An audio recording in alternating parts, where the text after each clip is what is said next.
दोस्तों આગળ વધીએ પહેલાં સબસ્ક્રાઇબ બટન જરૂરથી દબાવો અને હા બેલ બટન પણ દબાવો જેથી દરેક વિડીયો જલ્દી મળી શકે।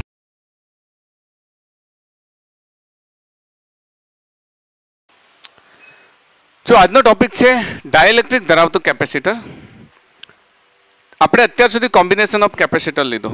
કોમ્બિનેશન ઓફ કેપેસિટરના મેં અલગ અલગ પ્રકારના દાખલા ગણાયા। એપ્રોક્સિમેટ 4 પ્રકારના દાખલા મેં ગણાવી દીધા છે, બરાબર। હજુ ઘણા વિદ્યાર્થીઓ કહે છે કે સર હજુ થોડી પ્રેક્ટિસ કરાવો ડાયઇલેક્ટ્રિકના દાખલાઓને, તો આપણે હજુ એકાદ બે સેશન લઈશું આના પછી।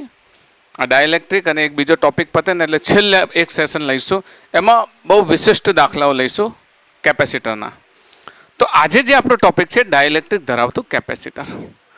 डायइलेक्ट्रिक वास्तव में डायइलेक्ट्रिक शू है मैं तमने एना विषे समझावी दीधुं छे। डायइलेक्ट्रिक विषे आपणे एनसीईआरटी नो परफेक्ट लेक्चर पण अवेलेबल है ने डायइलेक्ट्रिक विषे बहुत डिटेल माहिती तमने आपी है, बराबर। कि डायइलेक्ट्रिक शू है, एने विद्युत क्षेत्र में मूकता कई घटना बने, तो आपणे ए बधी वातों ने प्रीसिस तरीके लईए। ए पेला कैपेसिटर की बात करके जो कैपेसिटर होय आ प्रमाणे आ कैपेसिटर है, धारो के आ कैपेसिटर ने आ एक प्लेट है अने बीजी प्लेट है।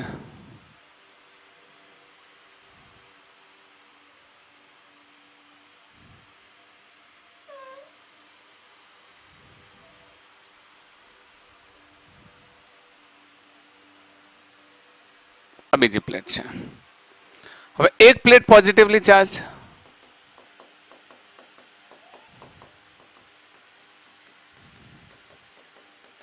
અને બીજી પ્લેટ નેગેટિવલી ચાર્જ। આપણે જાણીએ છીએ કે બે પ્લેટ છે પોઝિટિવ અને negative charge, opposite charge plus Q charge અને માઇનસ ક્યુ ચાર્જ। તો એક પ્લેટ બીજી પ્લેટ પર શું કરશે? આકર્ષણ બળ લગાવશે। આ આકર્ષણ બળ ने आपणे F equals to q square upon 2 epsilon not थी दर्शावी सकीए। F equal to q square upon 2 epsilon not. मारी आ प्लेलिस्ट नी अंदर विडियो है डायइलेक्ट्रिक द्वारा लागता अलग अलग सूत्रों में आ बळनु सूत्र पण मैं तमने आपेलू है, तो ये जोजो एटले तमने ख्याल आवे कि डायइलेक्ट्रिक द्वारा बळ लागतुं कई रीते छे। आ सूत्र आपणे मेळव्युं हतुं। तो आना परथी एवुं विचारी शकाय कि जो कैपेसिटर नी बे प्लेट वच्चे अवकाश होय तो आ प्लेट एकबीजा पर शू करे? बल लगाड़े। कारण के असमान विद्युत भार तो शू करे? एकबीजा पर आकर्षण बल लगाड़े। आकर्षण बल लगाड़े तो शू प्लेटो नजीक आवे? प्लेट जो नजीक आई जाए एकबीजा साथे आम जॉइंट थई जाए तो कैपेसिटर पछी कैपेसिटर नथी रहतो, एक कंडक्टर बनी जाए, एक कंडक्टर बनी जाए। तो आ मुश्केली निवारवा माटे कैपेसिटर अने कैपेसिटरनी क्षमता वधारवा माटे कैपेसिटर ने रोकवा माटे एक माध्यम बनाववामां आवे छे, माध्यम अंदर दाखल करवामां आवे छे, एने कहीए छे डायइलेक्ट्रिक। डायइलेक्ट्रिक शुं छे? डायइलेक्ट्रिक शुं छे? डायइलेक्ट्रिक कोई के वाहक तो वाहक नथी, डायइलेक्ट्रिक कोई के अवाहक तो अवाहक पण नथी, डायइलेक्ट्रिक कोई के अर्धवाहक तो अर्धवाहक पण नथी। तो आ त्रणेयमांथी एक नथी तो डायइलेक्ट्रिक शुं छे? तो डायइलेक्ट्रिक वास्तव में एवो घन पदार्थ छे, समझो, एवो घन पदार्थ जे विद्युत प्रवाह पसार थवा देतो नथी। एना अंदरथी विद्युत प्रवाह पसार ना थाय मतलब के अवाहक छे। पण हूँ कहूं छुं अवाहक नथी, केम? तो विद्युत प्रवाह पसार थवा देतो नथी परंतु विद्युत क्षेत्र बनावे छे, एनी अंदर विद्युत क्षेत्र बनावे छे। तो एवो घन पदार्थ जे विद्युत प्रवाह पसार थवा देतो नथी।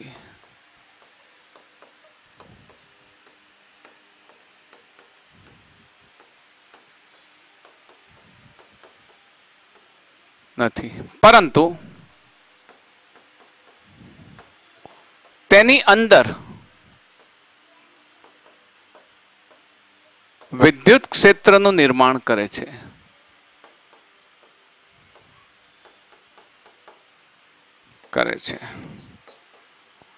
विद्युत प्रवाह पसार थवा देतो नथी पण तेनी अंदर विद्युत क्षेत्रનું निर्माण करे छे। आवा ઘણા બધા પદાર્થો છે. લાકડું અવાહક છે પણ ડાયઇલેક્ટ્રિક નથી, કારણ કે લાકડું એ વિદ્યુત ક્ષેત્રનું નિર્માણ થતું નથી. એની અંદર ઘણા એવા પદાર્થો છે કે જે અવાહક છે પરંતુ ડાયઇલેક્ટ્રિક નથી. ડાયઇલેક્ટ્રિક મેં તમને સમજાવ્યું કે પોલરાઇઝેશન થાય. ડાયઇલેક્ટ્રિકમાં ના બે પ્રકાર કયા હતા, ધ્રુવીય અને અધ્રુવીય. જ્યારે એને વિદ્યુત ક્ષેત્રમાં ધ્રુવીભવન થાય. એનું શું થાય? ધ્રુવીભવન. વિદ્યુત ક્ષેત્રમાં મૂકવામાં આવે તો અધ્રુવીય હોય તો એના ધન અને ઋણ ધ્રુવ એકબીજાથી દૂર જાય, અને ધ્રુવીય હોય તો જે અસ્તવ્યસ્ત હતા એ બધા એક લાઇનમાં ગોઠવાય. આ વિશે મેં તમને ડિટેલ સમજાવેલું છે. મારો લેક્ચર પણ અવેલેબલ છે, બરાબર. હું અહીંયા આઈ કાર્ડમાં મૂકું છું તો તમે ધ્યાનથી જોઈ શકશો એને, અવાહકને, ડાયઇલેક્ટ્રિક વિશે. ઓકે, તો પછી ડાયઇલેક્ટ્રિક પદાર્થો કયા છે? તો ઉદાહરણ તરીકે ઘણા બધા આપણે ધ્રુવીય અને અધ્રુવીયમાં ઉદાહરણ આપ્યા હતા, ખબર છે ને, બરાબર. છતાંય ગ્લાસ, કાચ, માઇકા અને બીજા ઘણા બધા ઉદાહરણો છે. ધ્રુવીય અને અધ્રુવીયમાં મેં ઘણું ડિટેલમાં સમજાવ્યું છે.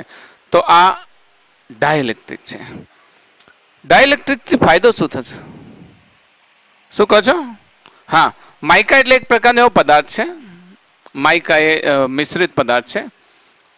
તો એ આ પદાર્થ બી ડાયઇલેક્ટ્રિક તરીકે વપરાય છે. માઇકા એટલે સ્પેશિયલી તમે જોયું હશે, અબરખ જેવો પદાર્થ આવે છે માઇકા. તમે કોઈ કેપેસિટર ખોલીને જુઓ ને તો એની અંદર એક પટ્ટી જેવું નીકળે છે, બેઝિકલી માઇકાની હોય છે. આમ પ્લાસ્ટિકની પાતળી પટ્ટી જેવો જ પદાર્થ હોય છે, બરાબર. પ્લાસ્ટિકની પાતળી પટ્ટી જેવો જ પદાર્થ હોય છે. કોઈક વખત હું તમને લાઈવ કેપેસિટર ખોલીને બતાવીશ અહીંયા આગળ. તો એની અંદર જે માઇકાની પટ્ટી આવે છે ને હું તમને બતાવીશ. Sure. One kind of glass. તમને આમ એવું લાગે જાણે પ્લાસ્ટિક કાગળ જેવું છે, પણ કાગળ નથી હોતો, એ ડાયઇલેક્ટ્રિક હોય છે. તો એ ટાઈપનો એક માઇકા પદાર્થ આવે છે. તો હવે સમજી લઈએ કે ડાયઇલેક્ટ્રિકને કેપેસિટરમાં મૂકતા શું થાય છે. તો આપણે કેપેસિટર બનાવી દઈએ, બરાબર. ડાયઇલેક્ટ્રિકને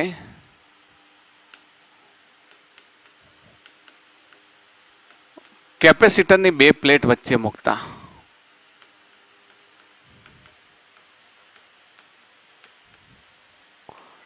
જો આ હું તમને નીટ જે ઓરિએન્ટેડ સમજાવું છું, એનસીઆરટીની ડિટેલ થિયરી હું આજે તમને મોકલી દઈશ આપણા ગ્રુપમાં, એટલે એમાંથી તમે એને સમજી લેજો.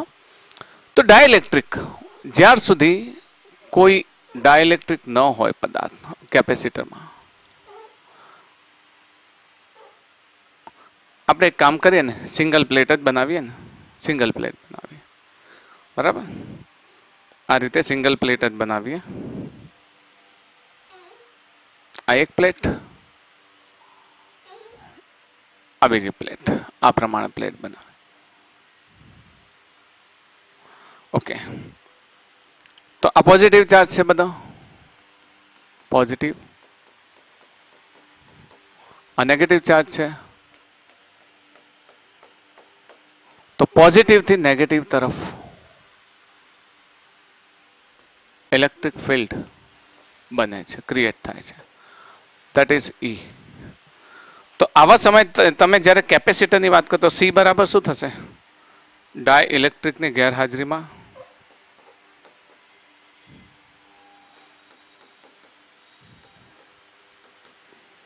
C is equals to C not લઈએ, ચલો C not epsilon not A ભાગ્યા D આપણે લઈએ છીએ ને.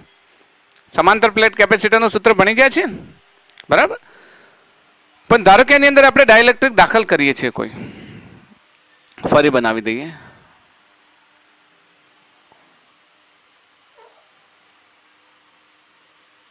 એની અંદર આપણે ધારો કે ડાયઇલેક્ટ્રિક દાખલ કરીએ, કોઈ કલરનું લઈ લઈએ, ચલો ને.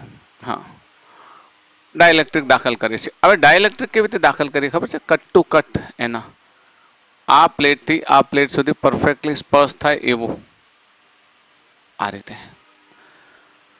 અને એ ડાયઇલેક્ટ્રિક છે એટલે એની અંદર આપણે થોડું માર્ક કરી દઈએ, બરાબર. આ ડાયઇલેક્ટ્રિક છે, ડાયઇલેક્ટ્રિક. એક પોઝિટિવલી ચાર્જ છે plate, this is plus Q, एक नेगेटिवली चार्ज છે, this is minus q. Positively charge plate પોતે વિદ્યુત ક્ષેત્ર ઉત્પન્ન કરશે, વિદ્યુત ક્ષેત્ર ઉત્પન્ન કરશે. તો પોઝિટિવલી ચાર્જ પ્લેટ દ્વારા આ ઉદ્ભવતું વિદ્યુત ક્ષેત્ર that is E external, outside. તો એ જ્યારે આ વચ્ચે મૂકવામાં આવે ડાઇલેક્ટ્રિક એટલે શું થશે, મેં તમને સમજાવેલું છે. સમાન વિદ્યુત ક્ષેત્રમાં મૂકવામાં આવે, વિદ્યુત ક્ષેત્ર જ છે આની બે પ્લેટ વચ્ચે, સમાન વિદ્યુત ક્ષેત્રમાં મૂકવામાં આવે તો શું થશે, ધ્રુવીભવન થાય, પોલરાઇઝેશન થાય. સમજાવેલું છે મેં તમને લોકોને, યાદ છે ને. સમાન વિદ્યુત ક્ષેત્રમાં ડાઇલેક્ટ્રિક મૂકવામાં આવે તો એનું પોલરાઇઝેશન થાય. પોલરાઇઝેશન થાય એટલે શું થાય, પોઝિટિવ તરફ ઇલેક્ટ્રોન આકર્ષાશે. ઇલેક્ટ્રોન આકર્ષાયના બધા જ નેગેટિવલી ચાર્જ છે ને આ તરફ આવી જશે, આ તરફ આવી જશે.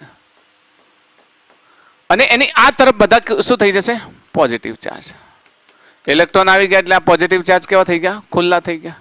એટલે આના કારણે અંદર પણ ઇનસાઇડ એક ઇલેક્ટ્રિક ફિલ્ડ ઉત્પન્ન થાય. ઇનસાઇડ એક ઇલેક્ટ્રિક ફિલ્ડ ઉત્પન્ન થાય. અને આ જે ચાર્જ છે ને ખરેખર તો આમ કહીએ તો ધ્રુવીભવન થાય છે. એનું શું થાય છે, ધ્રુવીભવન. ધ્રુવીભવન થવાથી કેપેસિટરની બે પ્લેટ વચ્ચે એક પ્રકારના ઇન્ડ્યુસ્ડ ચાર્જ થાય છે, વિદ્યુત ભાર પ્રેરિત થાય છે. પોઝિટિવ પ્લેટની નજીક ડાઇલેક્ટ્રિકમાં બધા નેગેટિવ ચાર્જ આવે છે અને નેગેટિવ પ્લેટની નજીક ડાઇલેક્ટ્રિકના બધા જ પોઝિટિવલી ચાર્જ આવે છે. હવે આ કેવા છે, સ્થિર વિદ્યુત ભાર છે, બદ્ધ વિદ્યુત ભાર. તો એની ઘનતાને આપણે આ જે વિદ્યુત ભારની ઘનતા છે, આ જે વિદ્યુત ભાર, આટલો વિદ્યુત ભાર છે, આ વિદ્યુત ભારની ઘનતા એક અને એક આ વિદ્યુત ભાર. આ વિદ્યુત ભારની ઘનતાને આપણે અલગ અલગ નામ આપીએ. આને નામ આપીએ પ્લસ સિગ્મા બી, સિગ્મા બી બદ્ધ વિદ્યુત ભાર ઘનતા.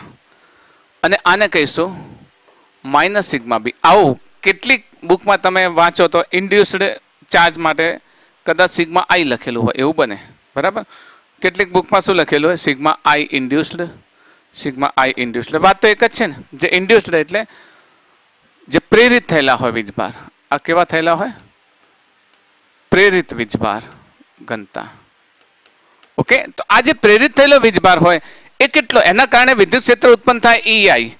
મેં તમને આ પણ સમજાવેલું છે આગળ કે EI એટલું પ્રબળ નથી કે જે E આઉટ ને કેન્સલ કરી શકે. એ E આઉટ, જો આ કંડક્ટર હોત તો એની પાસે ઘણા બધા વીજભાર છે. એ વીજભાર એટલા બધા છે કે જેટલો આ ઉત્પન્ન કરે એટલું અહીંયા પોલરાઇઝેશન થાય અને એકબીજાને કેન્સલ કરીને E ઇન્ટરનલ 0 થાય. મેં તમને કહ્યું હતું કે જ્યારે કંડક્ટર એટલે કે વાહકને સુવાહકને ડાઇલેક્ટ્રિકમાં મૂકવામાં આવે ત્યારે શું થશે, અંદરની તરફ પોલરાઇઝેશન થાય. એની પાસે ઘણા ઇલેક્ટ્રોન છે એટલે જેટલું બહાર છે એટલું અંદર બનાવે એટલે અંદર ઇનસાઇડ કેવું થાય, 0 થાય. પણ આ શું છે, ડાઇલેક્ટ્રિક. ડાઇલેક્ટ્રિક પાસે એટલા બધા ચાર્જ હોતા નથી કે જે ઇન્ટરનલ વિદ્યુત ભારે એક્સટર્નલને મતલબ આઉટસાઇડ વાળા ઇલેક્ટ્રિક ફિલ્ડને કેન્સલ કરી શકે. તો તમારે પરિણામી વિદ્યુત આમ કહી શકાય કે E ઇન્ટરનલ એ EO નો વિરોધ કરશે ને, કારણ કે અંદર આ જો EO દાખલ થાય તો આ EO નો વિરોધ કોણ કરશે, E ઇન્ટરનલ કરશે ને. તો EI એ EO નો વિરોધ કરશે ક્યાં, ડાઇલેક્ટ્રિકની અંદર. પરિણામે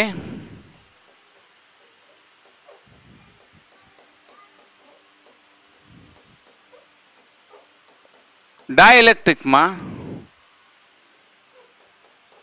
E net એ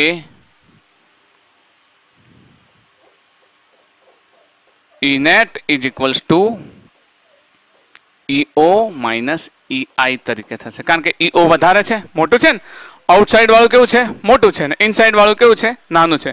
કારણ કે પોલરાઇઝેશન થતું નથી. હવે આનું મૂલ્ય કેટલું હોય, તો ડાઇલેક્ટ્રિક માટે આપણે જ્યારે પણ ભણ્યા છીએ ત્યાં ડાઇલેક્ટ્રિક પાસે એક કોન્સ્ટન્ટ હોય છે જેને આપણે કહીએ છીએ ડાઇલેક્ટ્રિક અચળાંક K. અને શું કહીએ છીએ, ડાઇલેક્ટ્રિક અચળાંક K બરાબર ડાઇલેક્ટ્રિક અચળાંક. આ મેં તમને કુલમના નિયમમાં પણ શીખવાડેલું હતું, યાદ છે ને. ડાઇલેક્ટ્રિક અચળાંક K જ્યાં સુધી પદાર્થ પોતાનું અવાહકત્વ જાળવી રાખે, ડાઇલેક્ટ્રિક બ્રેકડાઉન થાય. ડાઇલેક્ટ્રિક બ્રેકડાઉન ક્યારે થાય, તો ડાઇલેક્ટ્રિક બ્રેકડાઉન ત્યારે થાય કે જ્યારે બહારનું વિદ્યુત ક્ષેત્ર એટલું બધું વધી જાય કે પોલરાઇઝેશન થઈ. આ દાખલા તરીકે અહીંયા આપણે કેપેસિટરની પ્લેટ લીધી.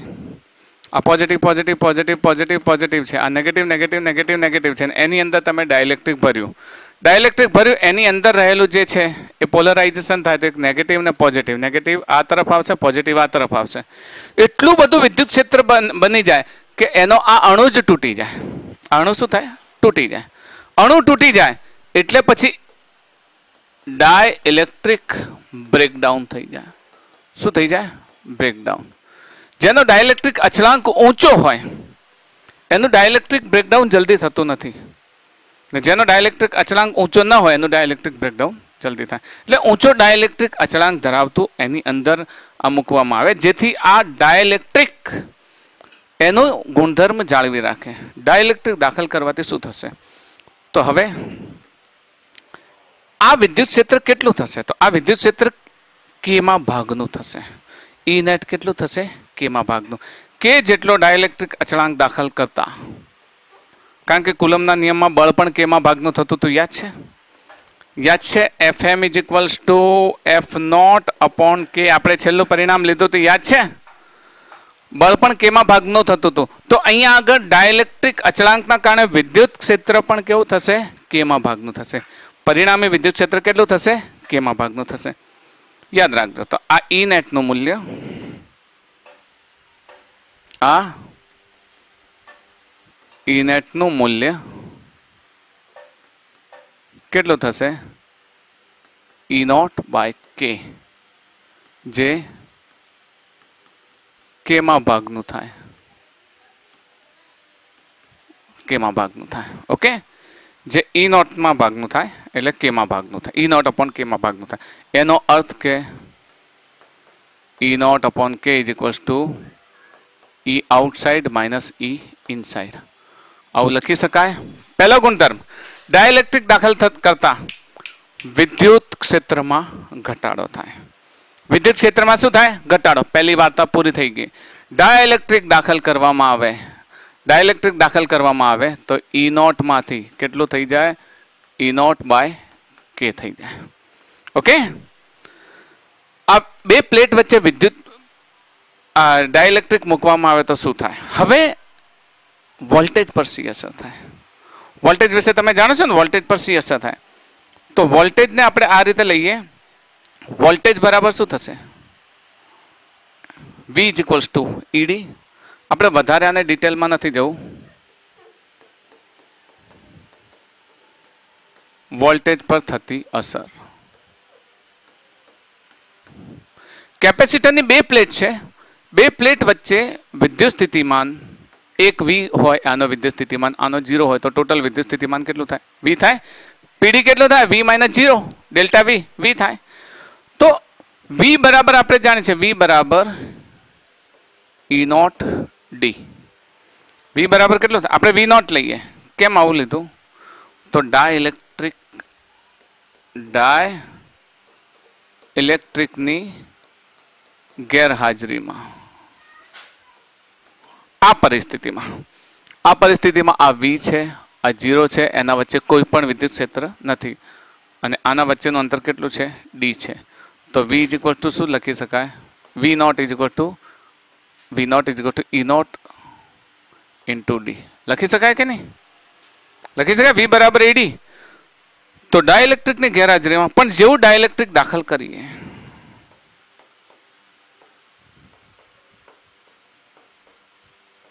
દાખલ કરતા વિદ્યુત ક્ષેત્ર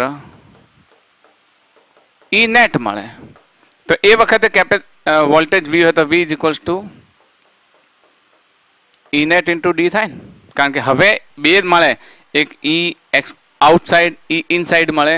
તો તમારે E આઉટસાઇડ અને ઇનસાઇડ નું E નેટ લેવું પડે. E નેટ કેટલું છે? E0/K. E નેટ કેટલું છે? E0/K. તો V = E0/K × D. ને E0 × D કેટલું થાય? V0. તો આપણને શું મળશે? Basically V = V0/D. તો વોલ્ટેજ અહીંયા E0, આ E પણ શું થાય છે? ઘટે છે, ડિક્રીઝિંગ. તો વી પણ શું થશે? V0 માંથી કેટલું થઈ જશે? V0/d. આ પણ શું થશે? ઘટે છે. ડાઇલેક્ટ્રિક દાખલ કરવામાં આવે તો V = V0/d.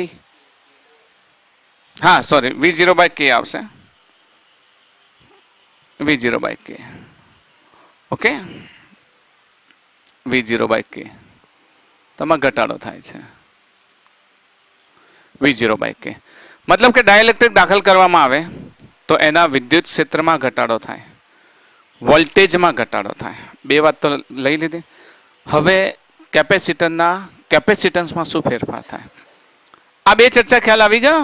ડાઇલેક્ટ્રિક દાખલ કરવામાં આવે તો મૂળ વિદ્યુત ભાર કરતા મૂળ વિદ્યુત ક્ષેત્ર કરતા ડાઇલેક્ટ્રિક દાખલ કરવામાં આવે ત્યારે વિદ્યુત ક્ષેત્રમાં શું થાય છે? ઘટાડો થાય છે. તમને પૂછે પ્રશ્ન કે ડાઇલેક્ટ્રિક દાખલ કરતા વિદ્યુત ક્ષેત્રમાં વધારો થાય કે ઘટાડો, તો તમે શું લખશો? ઘટાડો થાય છે. સિમિલરલી વોલ્ટેજમાં પણ શું થાય છે? ઘટાડો થાય છે.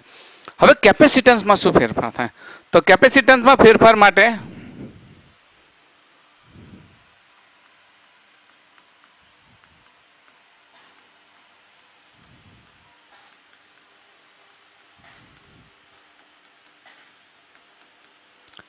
C બરાબર ε0A/d.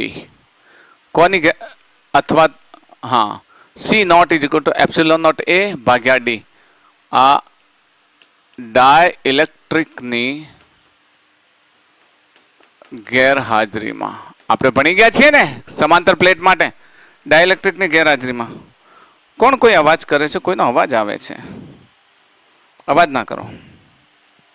હવે આપણે ડાઇલેક્ટ્રિક દાખલ કરીએ. ચલો, સી નું સૂત્ર તમને યાદ છે?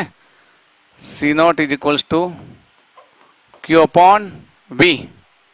યાદ છે ને? C0 = Q/V. તો ડાઇલેક્ટ્રિક દાખલ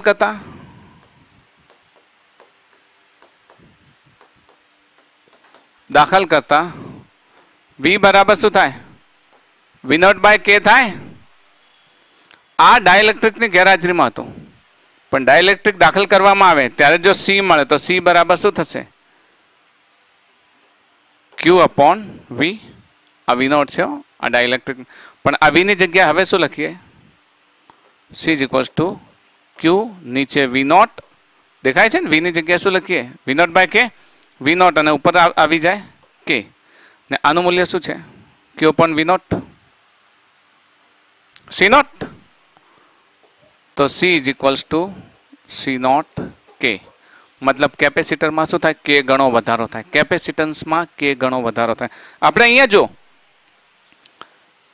વિદ્યુત ક્ષેત્રમાં ઘટાડો થતો હતો, વિદ્યુત સ્થિતિમાનમાં ઘટાડો થતો હતો, અને કેપેસિટન્સમાં શું થાય છે? વધારો થાય છે. તો ડાઇલેક્ટ્રિક દાખલ કરતા ડાઇલેક્ટ્રિક દાખલ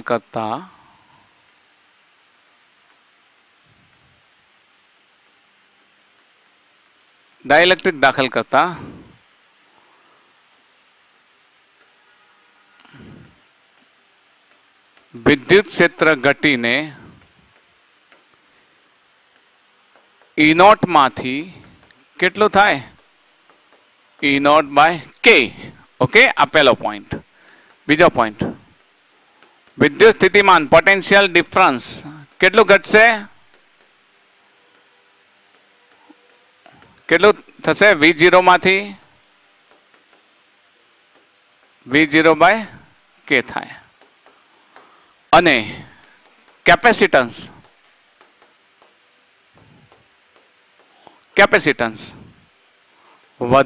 વધીને C0 માંથી કેટલું થાય? C0k. એટલે k ગણો વધારો થાય. આ 3 પોઈન્ટ ખાસ સમજવાના છે. એના આધારે તમારે પ્રશ્નોને સોલ્વ કરવાના છે. યાદ રહેશે ને 3 પોઈન્ટ? ચલો, ડાઇલેક્ટ્રિકના ફાયદા. ડાઇલેક્ટ્રિક દાખલ કરવાના ફાયદા.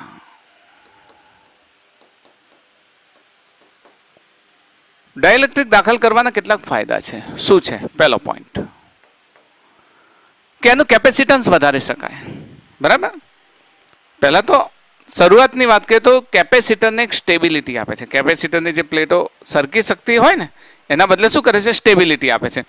સ્ટેબિલિટી એ માટે આપે છે કે ધારો કે કોઈ કેપેસિટરમાં ડાઇલેક્ટ્રિક દાખલ કરવું છે તો એવો એક ક્યુબ લઈ લેવામાં આવે. આ પ્રમાણે ક્યુબ લઈ લેવામાં આવે. હવે ક્યુબ લઈ લેવામાં આવે.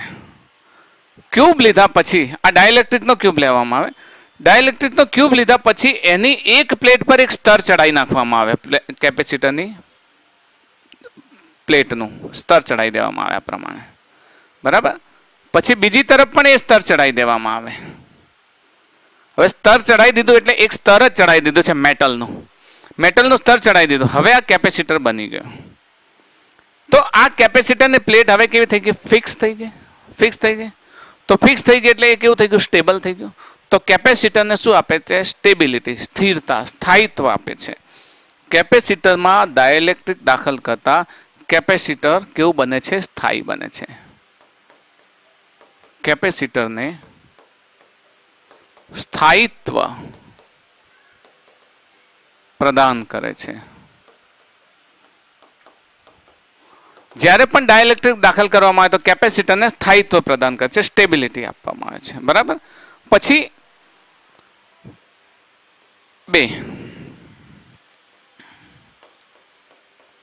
બે પ્લેટને સ્થિર રાખે છે. કેવું રાખે છે? સ્થિર રાખે છે. મોટા ભાગના કેપેસિટર છે ને કેપેસિટન્સ વધારવા માટે એના અંદર ડાઇલેક્ટ્રિક હોય જ. એવું કોઈ કેપેસિટર હોતો નથી કે જેની બે પ્લેટ વચ્ચે ડાઇલેક્ટ્રિક ન હોય. એટલે આપણે જે ભણીએ છીએ કેપેસિટર, અત્યાર સુધી ભણતા હતા કોમ્બિનેશનો કે ગમે તે, એની અંદર આપણે ડાઇલેક્ટ્રિકની વાત કરી નહોતી. માત્ર એનું કોમ્બિનેશન કેવી રીતે થાય. પણ જ્યારે ડાઇલેક્ટ્રિક સાથે કોમ્બિનેશન થશે ને ત્યારે ઘણી વખત વિદ્યાર્થીઓને મુશ્કેલી પડે. તો એનું કોમ્બિનેશન પણ આપણે સમજીશું ડાઇલેક્ટ્રિક સાથે. ઘણા બધા પ્રશ્નો પણ છે એની સાથે. પછી ત્રીજો ને અગત્યનો ટોપિક,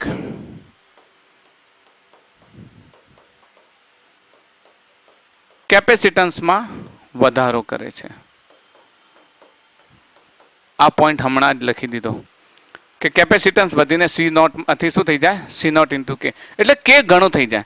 તમારે કેપેસિટન્સ ડબલ કરવું છે તો શું કરશો? બે ડાઇલેક્ટ્રિક ધરાવતો ડાઇલેક્ટ્રિક અચળાંક મૂકી દીધો તો કેપેસિટન્સ કેવું થઈ ગયું? ડબલ. 3 ગણું કરવું તો 3 ગણું, 3 વાળો. તો આમ તમારી પાસે કોઈ એક ડાઇલેક્ટ્રિક અચળાંક ધરાવતો કોઈ કેપેસિટર ડાઇલેક્ટ્રિક છે જેનો અચળાંક તમે જાણો છો 2, 3, 4, 5, તો એટલા ગણો તમે કેપેસિટન્સ શું કરી શકો છો? વધારી શકો છો.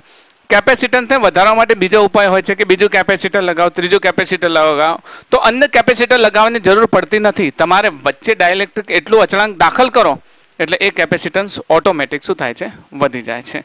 અને છેલ્લો પોઈન્ટ, છેલ્લો અને અગત્યનો પોઈન્ટ, જો કેપેસિટરમાં ધારો કે ડાઇલેક્ટ્રિક નથી, આ પ્રમાણે સામાન્ય છે, તો એના વચ્ચે કાં તો શું હોય? હવા હોય. હવા હોય. હવાની સાથે કોઈ ભેજ, આયનો કંઈ પણ આવી શકે. તો એનું બ્રેકડાઉન થવાની શક્યતા વધારે હોય છે. પણ જેવું ડાઇલેક્ટ્રિક દાખલ કરી દીધું કે એના વચ્ચે હવે ચોક્કસ બ્રેકડાઉન સુધી કશું ના થાય. ચોક્કસ બ્રેકડાઉન સુધી કશું ના થાય. આપણે નિશ્ચિત થઈ જઈએ. અહીંયા હવાનું બ્રેકડાઉન અચળાંક અલગ છે, તો હવાના કારણે બ્રેકડાઉન થઈ શકે. તો કોઈ બ્રેકડાઉન, ઊંચો બ્રેકડાઉન ધરાવતો અથવા ઊંચો ડાઇલેક્ટ્રિક ધરાવતો કોઈ ડાઇલેક્ટ્રિક દાખલ કરવામાં આવે અચળાંક વાળો, તો કેપેસિટરનું શું થાય છે? બ્રેકડાઉન અટકે છે. તો કેપેસિટરનું બ્રેકડાઉન અટકે છે.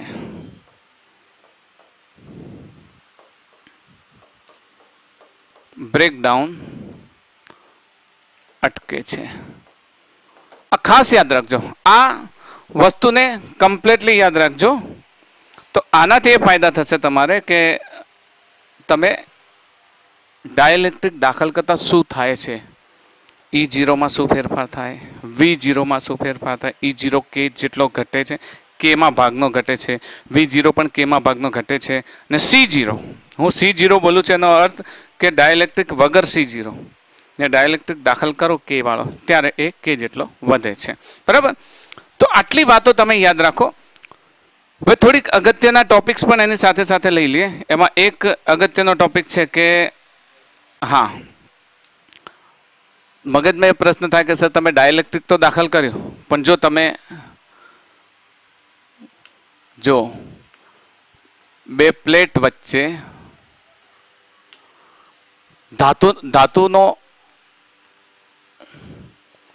ધાતુને દાખલ કરતા, એટલે મેટલને દાખલ કરતા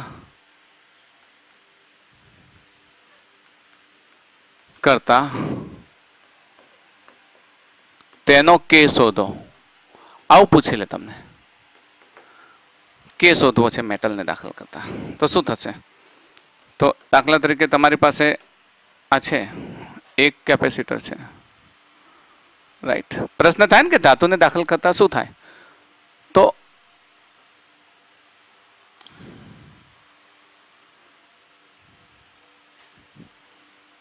કેપેસિટર બંને વખત બનાવી દઈએ.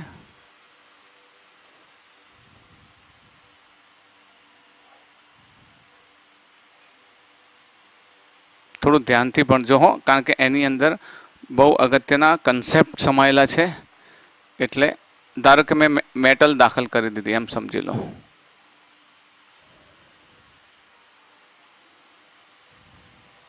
મેટલ દાખલ કરી દીધી. મેટલ દાખલ કરવાથી શું થશે? પહેલા આપણી પાસે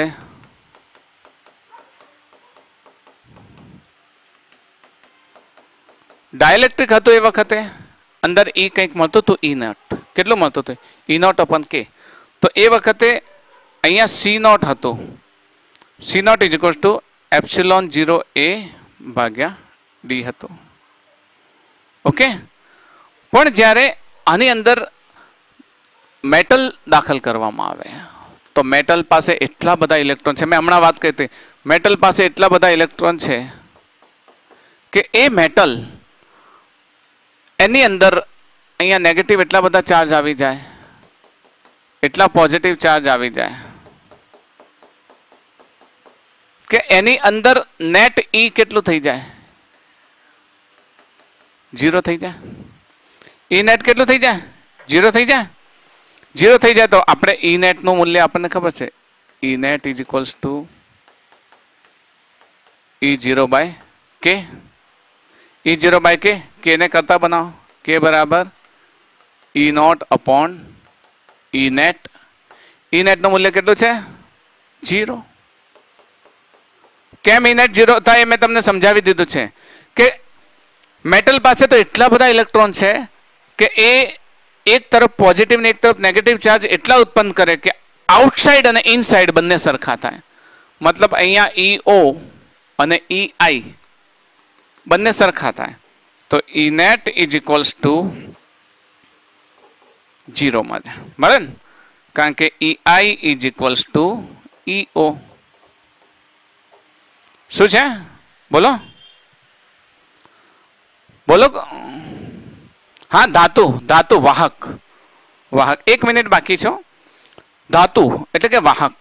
તો EI minus EI is equal to E not એટલે E નેટ 0 ને E નેટ 0 હોય એટલે કે બરાબર E નોટ અપોન 0.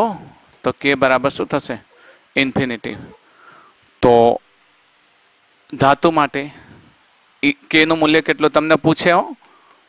ધાતુ માટે તમારા બોર્ડ લેવલે ઘણી વખત પૂછે છે કે નું મૂલ્ય કેવું થાય? ઇન્ફિનિટિવ થાય. અચળ નહીં, ઇન્ફિનિટિવ થાય. ધાતુ માટે કે નું મૂલ્ય કેવું થાય? ઇન્ફિનિટિવ થાય. યાદ રાખજો, અને જેથી તમે દાખલાની અંદર ક્યાંય મિસ્ટેક ન કરો. હવે એવા કેપેસિટરની વાત કરીએ કે જે પાર્શિયલી ફિલ કરેલું હોય. બરાબર? એવા કેપેસિટરની વાત કરીએ જે પાર્શિયલી ફિલ કરેલું હોય. અને પાર્શિયલી ફિલ કરેલું હોય, જો આંશિક ડાઇલેક્ટ્રિક ભરેલું કેપેસિટર, આંશિક ડાઇલેક્ટ્રિક ભરેલું કેપેસિટર, આપણે કમ્પ્લીટ ડાઇલેક્ટ્રિક ભરેલું કેપેસિટર હોય તો આપણે જાણીએ છીએ શું? C not is equal to C is equal to C not upon K. મતલબ કમ્પ્લીટ ફિલ કરેલું હોય. આપણે ભણી ગયા છીએ ને આ કમ્પ્લીટ ડાઇલેક્ટ્રિક ભરી દીધું આપણે. આ તો ધાતુ વાળું છે. તો કમ્પ્લીટ ડાઇલેક્ટ્રિક ભરી દીધું ત્યારે પછી C is equal to C not into K ઘણું થઈ જાય છે. પણ જો આપણે આંશિક રીતે ભર્યું હોય તો શું થાય? આંશિક રીતે, આંશિક રીતેનો અર્થ એવો થયો કે ધારો કે તમારી પાસે એક કેપેસિટર છે. કેપેસિટર બનાવી દઈએ. બરાબર. આપણે હા વ્હાઈટ કલર લઈ લઈએ.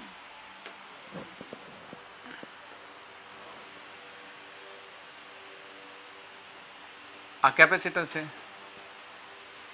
જેની બે પ્લેટ વચ્ચેનું અંતર ડી છે. હવે એના વચ્ચે ડાઇલેક્ટ્રિક ભરીએ.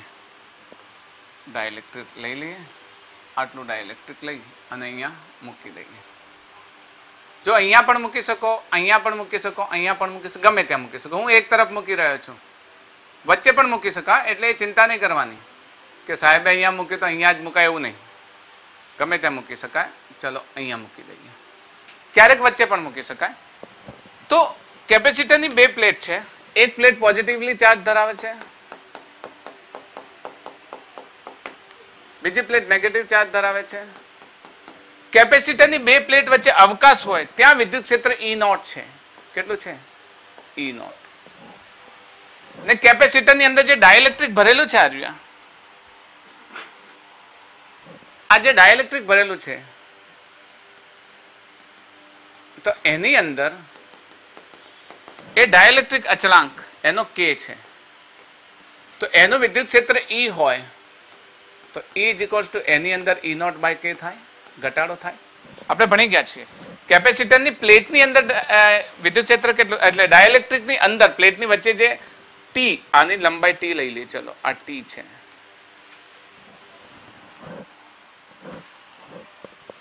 ઓકે, આ T છે અને ટોટલ D છે.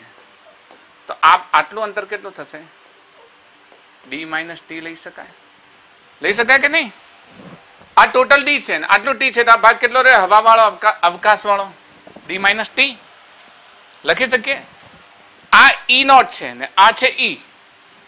હવે આપણે આને બે રીતે ગણી શકીએ. કાં તો આને આપણે કેપેસિટરના બે કેપેસિટર તરીકે લઈને ગણી શકીએ, અથવા તો આની અંદરનું વિદ્યુત ક્ષેત્ર E0 છે ને આનું અંદરનું વિદ્યુત ક્ષેત્ર E છે, એમ લઈને પણ ગણી શકીએ. આપણે જાણીએ છીએ V = ED, delta V = ED. આ સૂત્ર જાણો છો? જાણો છો ને? આ એ જ છે, ડેલ્ટા V = -E.D છે ને, ડેલ્ટા D. આ એ જ સૂત્ર છે. તો આ સૂત્રના આધારે આપણે જો ગણવું હોય તો એના આધારે પણ આને ગણી લઈએ. ચલો સમજી લઈએ.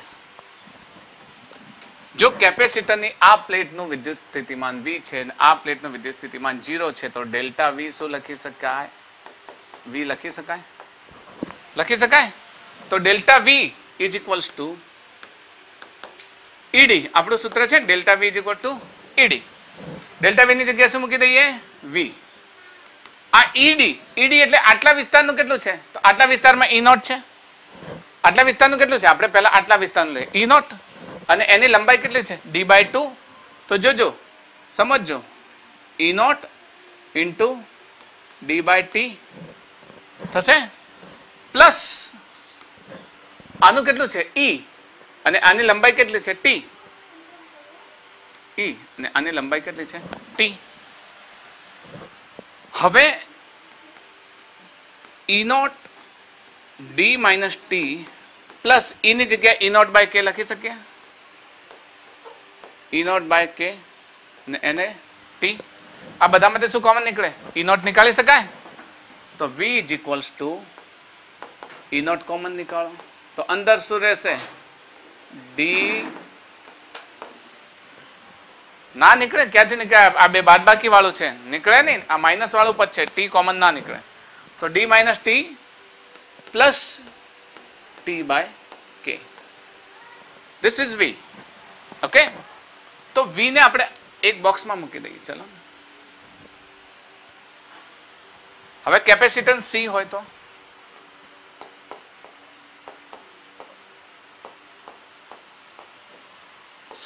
C = Q/V. જાણો છો ને? C = Q/V. ને Q ની જગ્યાએ શું લખી શકીએ?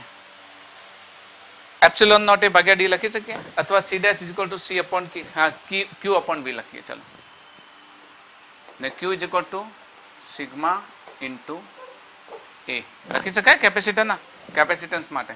અને V ની જગ્યાએ આપણે શું લખી શકીએ? E0 D - T plus T/K. હવે જો E નું મૂલ્ય E0 છે, Q = Q/ε0 A લખી શકીએ. અહીંયા ડાયરેક્ટ જ લઈ લઈએ. ચલો, એનું Q upon epsilon not A. Okay, સિગ્માને આપણે કેટલા લખી શકીએ? Sigma is equal to Q upon A, ને ક્યુ ની જગ્યાએ એપ્સિલોન નોટ એ ભાગ્યા ડી. એક કામ કરીએ, અને અહીંયા આપણે રહેવા દઈએ આ સૂત્રને, અહીંયાથી આને કન્ટિન્યુ રાખીએ, આને કન્ટિન્યુ રાખીએ, આને કન્ટિન્યુ રાખીએ. v ઇઝ ઇક્વલ્સ ટુ, જો ઈ નોટ કેટલું થાય? આના વચ્ચેનું ઈ નોટ કેટલું થશે? ભાઈ મહેરબાની કરીને માઇક બંધ રાખો. કોકના ત્યાં માઇક ચાલુ છે ને, too much disturbance. Okay, alpana ત્યાં ચાલુ છે. તો ક્યુ શું થયું? બંધ થઈ ગયા? અવાજ બંધ થઈ ગયો? હા, તો માઇક તારું જ ચાલુ હતું ને? અરે હા, is equal to epsilon not એ ભાગ્યા Q, Q upon epsilon not A. એક જ મિનિટ, આનું Q upon epsilon not A યાદ આવે છે? Is equal to Q upon epsilon not A. નથી આવતો? સમજાવી દો. જો આપણે ગોસનો નિયમ ભણી ગયા, ગોસના નિયમમાં positive positive positive positive positive, તો આના દ્વારા ઉદ્ભવતું વિદ્યુત ક્ષેત્ર E હોય તો E is equals to sigma upon 2 epsilon not થાય. આના દ્વારા આ નેગેટિવ નેગેટિવ નેગેટિવ નેગેટિવ, તો આના દ્વારા ઉદ્ભવતું વિદ્યુત ક્ષેત્ર આ E1 ને આને E2 લઈએ, ચલો ને E1 છે તો E2 ઇઝ ઇક્વલ્સ ટુ પણ સિગ્મા અપોન 2 એપ્સિલોન નોટ થાય. તો આ બંને વચ્ચેનો E નોટ કેટલું થાય? E નેટ કેટલું થાય? E1 plus E2. તો એને આપણે E નેટને આપણે શું લઈએ છીએ? E0.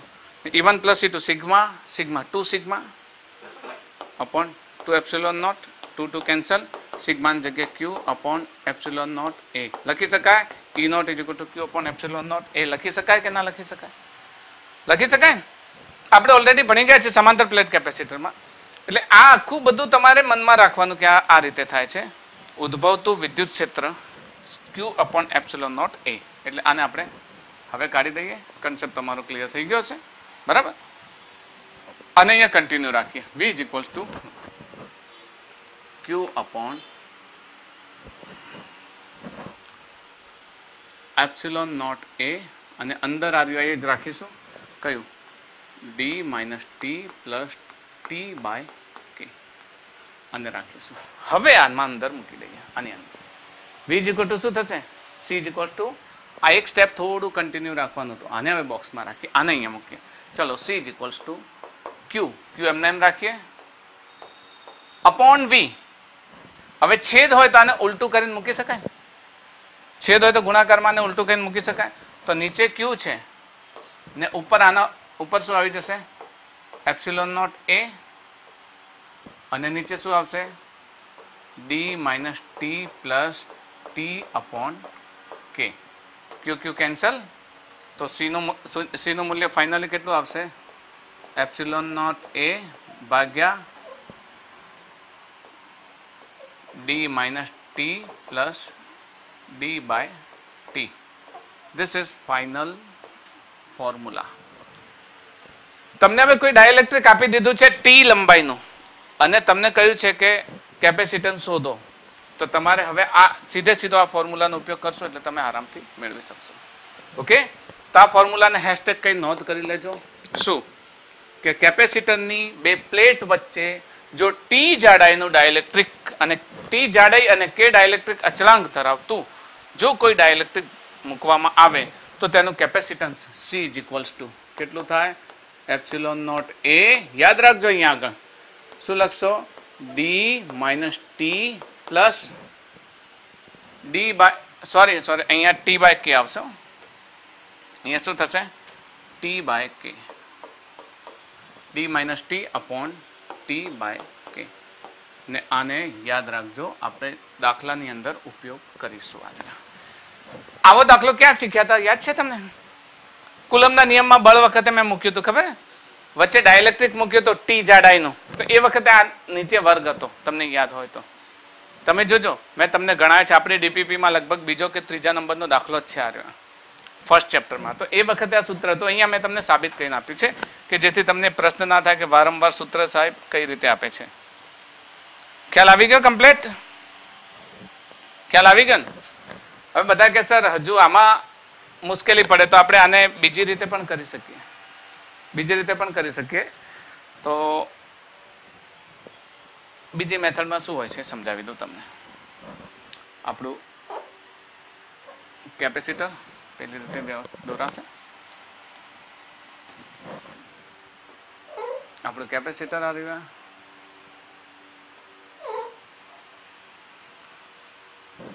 કેપેસિટરની અંદર ડાઇલેક્ટ્રિક મૂકી દઈએ.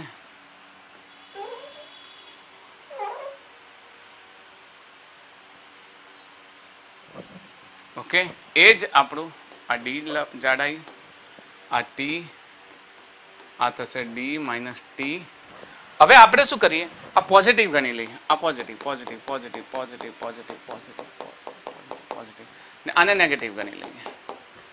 અહીંયા ઈ નોટ છે ને અહીંયા ઈ નોટ બાય કે, કારણ કે કે ડાઇલેક્ટ્રિક અચળાંક છે. હવે આને એવી રચના ગણો કે બે કેપેસિટર, એક આ કેપેસિટર લઈ લો જેનું કેપેસિટન્સ C1 છે ને એક આ કેપેસિટર ગણી લો જેનું કેપેસિટન્સ C2 છે. તો આનું C1 કેટલું થશે? એ જ એપ્સિલોન નોટ A ભાગ્યા ડી. જાણો છો ને? તો તમે એપ્સિલોન નોટ A ભાગ્યા ડી ની જગ્યાએ શું લખી શકો? ડી માઇનસ ટી લખી શકો કે નહીં? બીજું આ કેપેસિટન્સ ગણી લો તો C2 ઇઝ ઇક્વલ ટુ શું થશે? એપ્સિલોન નોટ A અને નીચે શું ગણી શકશો? ટી. ટી પણ અહીંયા કે ડાઇલેક્ટ્રિક અચળાંક છે એટલે ગુણાકારમાં શું આવશે? કે આવશે ને? યાદ છે ને? C2 is equal two સિક્કે. તો સિક્કે જેવું થાય ને, તો ડાઇલેક્ટ્રિક અચળાંક એટલે એ તો ગુણાકારમાં આવશે. હવે આ બે કેવી રીતે જોડેલા છે? શ્રેણીમાં. આ બે કેવી રીતે જોડેલા છે? શ્રેણીમાં. શ્રેણીમાં જોડેલા હોય C1 અને C2 શ્રેણીમાં જોડેલા હોય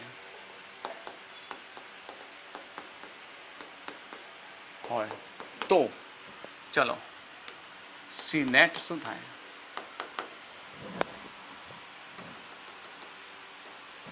One upon C net is equals to 1 upon C1 plus 1 upon C2. 1 upon C1 આને ઉલટું કરી દઈએ. ઉપર ડી બાય ટી, નીચે એપ્સિલોન નોટ A. ઉપર ડી માઇનસ ટી, નીચે એપ્સિલોન નોટ A પ્લસ આનું ઉલટું કરી દઈએ તો ઉપર ટી અને નીચે એપ્સિલોન નોટ A ઇન્ટુ કે. બોલો કોમન શું નીકળે બંનેમાંથી? 1 upon epsilon not A common નીકળે. ઉપર શું રહેશે? D minus T plus T by K અને આ શું થશે? 1 upon C net થશે ને? તો ઉલટું કરો. C net is equals to epsilon not A અને આ છેદમાં આવી જશે. શું આવી જશે? D minus T plus T by K. આવી ગયું ને? આ રીતે પણ તમે લઈ શકો. ઓકે, આ રીતે પણ તમે પ્રૂફ કરી શકો. ફેરવી નાખ્યું ને, ઉલટું કરી દો તો C net થઈ ગયું. એપ્સિલોન નોટ A આવી ગયો, ના નીચે આવી ગયું D minus T upon T by K. ખ્યાલ આવે છે ને? વ્યસ્ત લઈ લો. તો આ રીતે પણ તમે એને સાબિત કરી શકો. બે રીતે મેં તમને બંને રીત શીખવાડી. ચલો પ્રશ્નો તરફ જઈએ. હવે પ્રશ્નો તરફ ધીરે ધીરે જઈએ. હવે ચલો પ્રશ્ન લઈએ. પહેલો પ્રશ્ન, ક્વેશ્ચન. તમને એક કેપેસિટર આપેલું છે. એક કેપેસિટર આપી દીધું છે. આ બે પ્લેટ આપી દીધી છે. આ એક પ્લેટ અને બીજી પ્લેટ ને એના વચ્ચેના અવકાશમાં ડાઇલેક્ટ્રિક ભર્યું છે. ડાઇલેક્ટ્રિક એટલે આ પ્રમાણે અલગ અલગ જાડાઈનું ડાઇલેક્ટ્રિક ભરેલું છે. અહીંયા લઈ લઈએ. એક બીજું ભરેલું છે ડાઇલેક્ટ્રિક, અહીંયા લઈ લીધું છે. આ રીતે આ પોઝિટિવ ચાર્જ છે પ્લેટ. ઓકે, આ પ્લેટ પોઝિટિવલી ચાર્જ છે, આ પ્લેટ નેગેટિવલી ચાર્જ છે. આનું ડાઇલેક્ટ્રિક K1 છે, K2 છે આની લંબાઈ t1 છે, આની લંબાઈ t2 છે. ટોટલ લેન્થ બે પ્લેટ વચ્ચેનું અંતર d છે. તો કહે છે કે સમતુલ્ય કેપેસિટન્સ ગણો. સમતુલ્ય કેપેસિટન્સ ગણો. ચલો પ્રયત્ન કરવાનો છે આનો, બરાબર? તો આમાં શું કરશો બોલો? શું કરીશું? ફટાફટ કહો. એ જ મેથડ આપણે જે નીકાળ્યું હતું ને, અહીંયા કેટલા કેપેસિટર બને છે? તો અહીંયા એક તો K1 વાળું આ અવકાશ છે ને, આ અવકાશમાં ઇલેક્ટ્રિક ફિલ્ડ કેટલું છે? E0. અહીંયા E0 બાય K1 લખી શકીએ.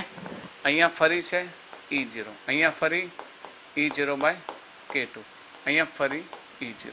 તો E0 વાળો 1, 2 અને 3 છે. તો એ કેટલો વિસ્તાર છે? તો D માંથી ટોટલ T1 ને T2 કાઢો એટલો વિસ્તાર થાય. E0 વાળો વિસ્તાર કેટલો છે? D માંથી T1 અને T2 કાઢો એવો વિસ્તાર થઈ જાય. તો આ રીતે પણ આપણે એને લઈ શકીએ. તો ડેલ્ટા V બરાબર લઈએ. ચલો ડેલ્ટા V, જો આનો V છે, આનો 0 છે, તો ડેલ્ટા V બરાબર શું લખી શકાય? V લખી શકાય ને બંને વચ્ચેનો વિદ્યુત સ્થિતિમાન હતો. ડેલ્ટા V બરાબર E ઇન્ટુ D થાય. E ઇન્ટુ D થશે. તો હવા વાળો વિસ્તાર કેટલો છે? આ 1, 2 અને 3 ટોટલ કેટલો છે? D માંથી T1 પ્લસ T2 જાય એટલો ને. સમજો,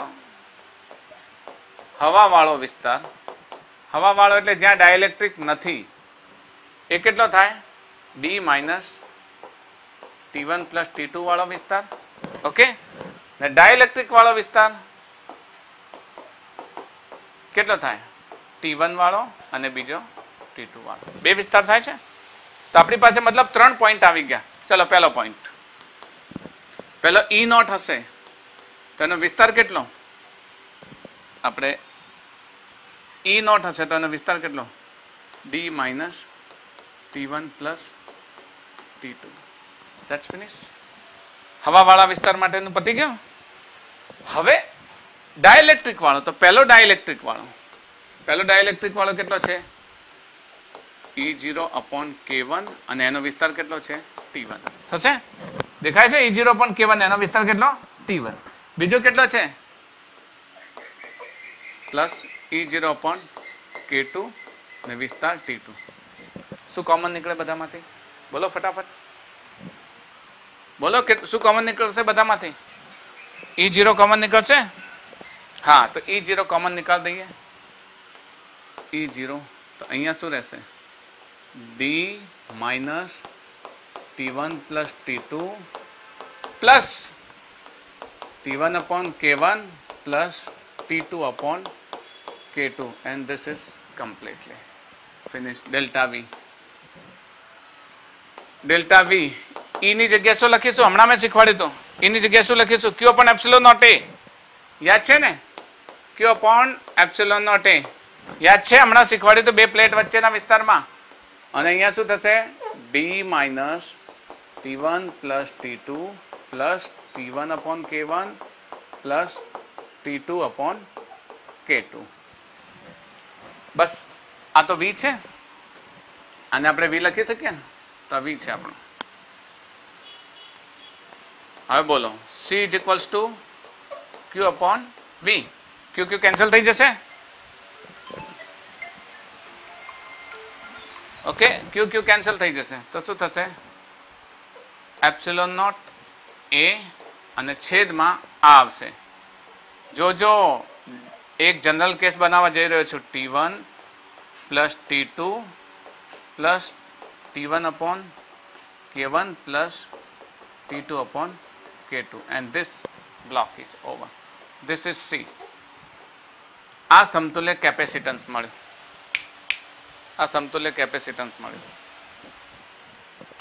તો આ બે પ્લેટ હતી. ભૂમિ, તારા ઘરે અવાજ આવે છે, બંધ કર અવાજ. માઇક બંધ કરીને વાતો કર. તું ભણવામાં તો ધ્યાન આલતી નહીં, આજુબાજુ વાતો કરે છે. માઇક બંધ કરીને તું તારું કામ કર. ચલો, હવે આ તો બે પ્લેટ હતી. તમને n સ્લેબ મૂકી દીધા હોય તો શું કરો? આ સૂત્ર યાદ રાખજો. C is equal to epsilon naught A D minus T1 plus T2. 3 મૂક્યા હોય તો શું કરશો? D minus T1 plus T2 plus T3. અહીંયા T1/K1, T2/K2, T3/K3 સમજ પડે છે ને. પણ n મૂકી દીધા તો T1 + T2 + T3 + T4 up to Tn, અને અહીંયા T1/K1 + T2/K2 + T3/K3 up to Tn/Kn. તો n પ્લેટ માટે n ડાઇલેક્ટ્રિક સ્લેબ માટે જનરલ ફોર્મ્યુલા યાદ રાખજો. C = ε0A divided by d minus T1 + T2 plus up to plus T1/K1 plus T2/K2 plus up to.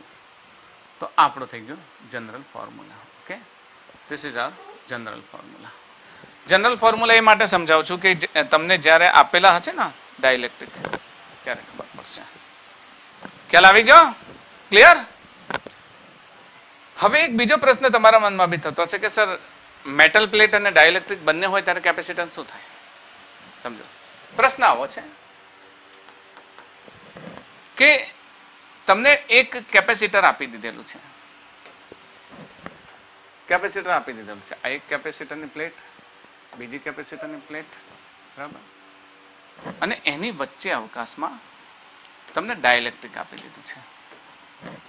એક dielectric આ છે, dielectric તરીકે એક ડાઇલેક્ટ્રિક છે, પછી બીજા ડાઇલેક્ટ્રિક તરીકે એક ધાતુ મૂકી દીધું છે, મેટલ. ઓકે, આપણે એને દર્શાવી દઈએ. મેટલ છે,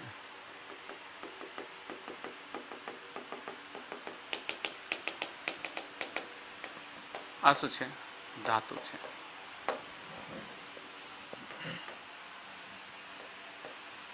ધાતુ છે ને આ શું છે? ડાઇલેક્ટ્રિક. પોઝિટિવ પોઝિટિવ પોઝિટિવ આવો પ્રશ્ન પૂછે તમને કદાચ. Positive positive positive, negative negative negative negative. આનો ડાઇલેક્ટ્રિક અચળાંક K છે. તો તંત્રનું સમતુલ્ય કેપેસિટન્સ ગણો. પ્રશ્ન છે તંત્રનું સમતુલ્ય કેપેસિટન્સ ગણો. આવો પ્રશ્ન પેલામાં પણ હતો, શ્રેણી અને સમાંતર. પણ અહીંયા C નેટ શોધવાનું છે. ઓકે, શું કરશો? આપણું સૂત્ર યાદ રાખો. C = ε0A d minus T plus T/K. આ સૂત્ર યાદ રહેશે ને? આ સૂત્ર પ્રમાણે આપણે એને મૂકી દઈએ. આપણી પાસે ચલો આ T1 છે ને આ શું છે? T2 છે. આનું K1 છે ને આનો આ K1 લઈએ. K2 બરાબર શું લઈ શકાય? ઇન્ફિનિટિવ. આપણું નોલેજ છે ને મેટલ માટે K2 કેટલો છે? ઇન્ફિનિટિવ. સીધી વાત છે. તો હવે લખી દઈએ ને, C net = લખી દઈએ. શું થશે? ε0A નીચે યાદ છે સૂત્ર, d minus T1 plus T2 plus T1/K1 plus T2/K2. સીધું સૂત્ર લખી દેવાનું.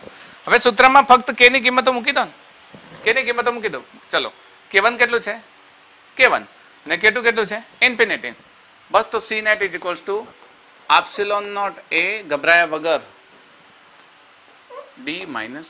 હવે અહીંયા એક ખાસ વાત છે કે બંનેનો T1 અને T2 બંને એક કામ કરે. T1 T2 અલગ અલગ લેવાને બદલે થોડો ફેરફાર કરી લઈએ.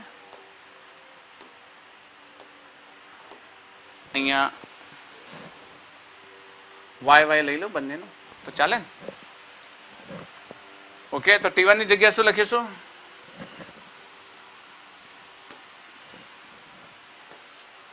T1 ની જગ્યા અહીંયા y. ઓકે, તો y plus y/K1 plus y/ઇન્ફિનિટી મૂકી શકાય. 1/ઇન્ફિનિટી શું થાય? 0. આ યાદ રાખજો, 1/ઇન્ફિનિટી 0 થાય.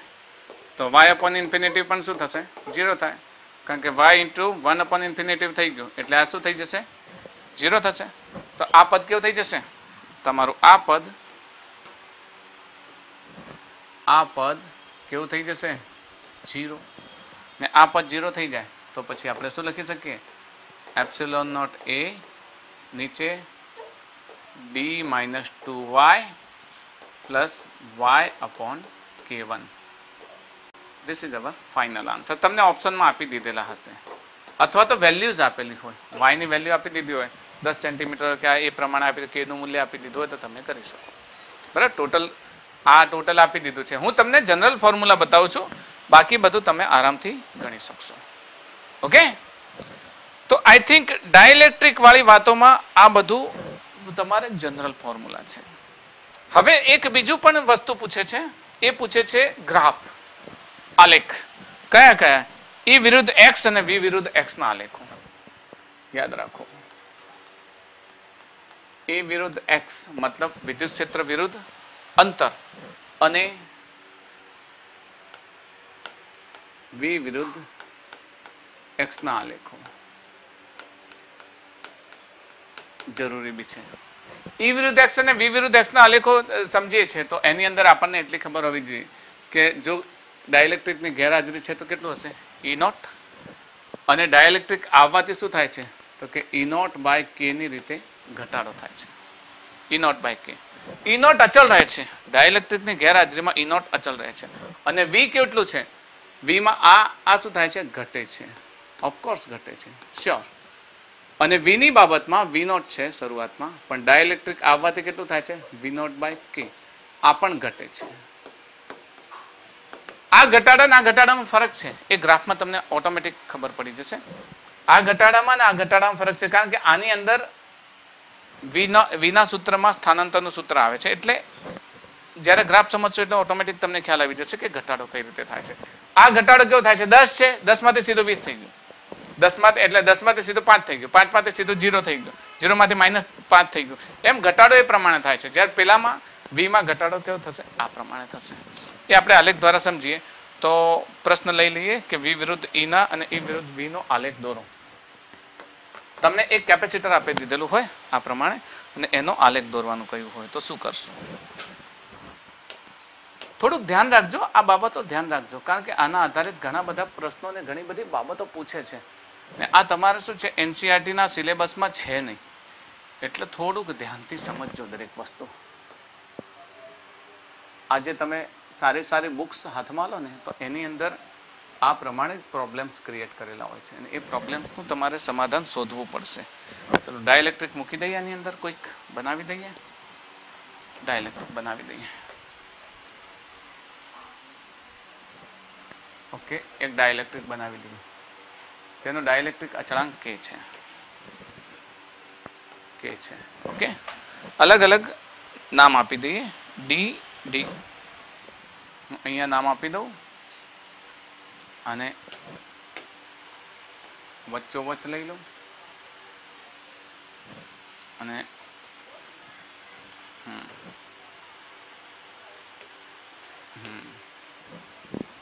અને હવે અહીંયા લઈ લઈએ. ચલો અહીંયા કે બનાવી દઈએ, અહીંયા લખી દઈએ આડી આ પ્રમાણે આપેલું હોય. એક પોઝિટિવલી ચાર્જ છે પ્લેટ, એક નેગેટિવલી ચાર્જ પ્લેટ છે.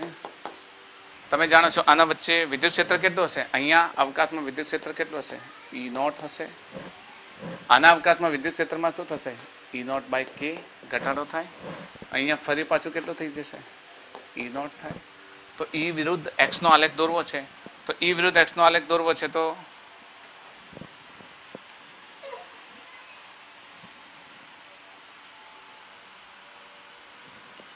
આપણી પાસે અંતર છે કયું, અહીંયાથી આ d અંતર, ફરી પાછું d અંતર, ફરી પાછું d અંતર, કારણ કે x એટલે અંતર જ થયું ને.